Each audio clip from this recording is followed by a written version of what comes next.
தினமும் ஒரு ஹதீஸ்.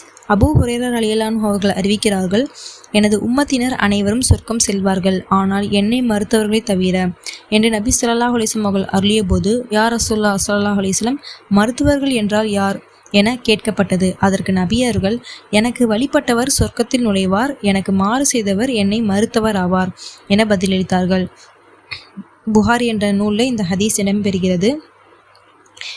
நபி ஸல்லல்லாஹு அலைஹி வஸல்லம் அவங்க என்ன சொல்கிறாங்கன்னா, என்னுடைய உம்மத்தில் எல்லாருமே சொர்க்கம் செல்வாங்க, ஆனால் என்னை மறுத்தவங்களை தவிர அப்படி சொல்லிட்டு சொல்கிறாங்க. உடனே சஹாபாக்கள் யா ரசூலுல்லாஹ் ஸல்லல்லாஹு அலைஹி வஸல்லம், அந்த மறுத்தவங்க யார் அப்படி சொல்லிட்டு கேட்குறாங்க.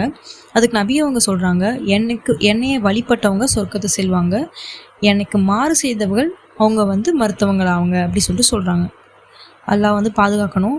நம்ம தினமும் அன்றாட வாழ்வில் நபி ஸல்லல்லாஹு அலைஹி வஸல்லம் சுன்னத்தை நம்ம பேணி வாழ்கிறோமா அப்படின்னு நம்ம யோசிக்கணும். காலையில் கண் விழித்ததுலேருந்து இரவு தூங்குற வரைக்கும் நபி ஸல்லல்லாஹு அலைஹி வஸல்லம் அவங்க தன்னுடைய வாழ்க்கையில் எவ்வளவோ விஷயங்கள் செய்திருக்காங்க. அது நம்மளுக்கு ஹதீஸ் மூலயமா சொல்லப்பட்டிருக்குது. தூங்கி எந்திரிச்சோடனே என்ன பண்ணணும், தூங்குறப்ப என்ன பண்ணணும், சாப்பிடும்போது என்ன பண்ணணும், தண்ணி குடிக்கும் போது என்ன பண்ணணும், இத்தகைய எல்லா விஷயங்களும் நமக்கு எப்படி பண்ணணும்னு சொல்லி நபி ஸல்லல்லாஹு அலைஹி வஸல்லம் சொல்லியிருக்காங்க. அதே போல் அதனுடைய துவாக்கள், தொழுகிற விஷயமா இருந்தாலும் சரி, உது செய்கிற விஷயத்தில் கூட நபி ஸல்லல்லாஹு அலைஹி வஸல்லம் எப்படி செய்யணும்னு சொல்லியிருக்காங்க. ஆனால் இத்தகைய நம்ம எல்லா விஷயமும் நம்ம செய்கிறோமா, சுன்னத் படி நம்ம செய்கிறோமா, நம்ம கொஞ்சம் சிந்திச்சு பார்க்கணும். இந்த ஹதீஸ்லேருந்து நம்ம என்ன புரிஞ்சுக்கணும், நம்ம தினமுமே நபி ஸல்லல்லாஹு அலைஹி வஸல்லம் அவங்க என்ன சொன்னாங்களோ, எப்படி அவங்க வாழ்க்கையில் செய்தாங்களோ அத்தகைய விஷயத்த நம்ம செஞ்சுட்டு வந்தால் நமக்கு சொர்க்கம் கிடைக்கும்.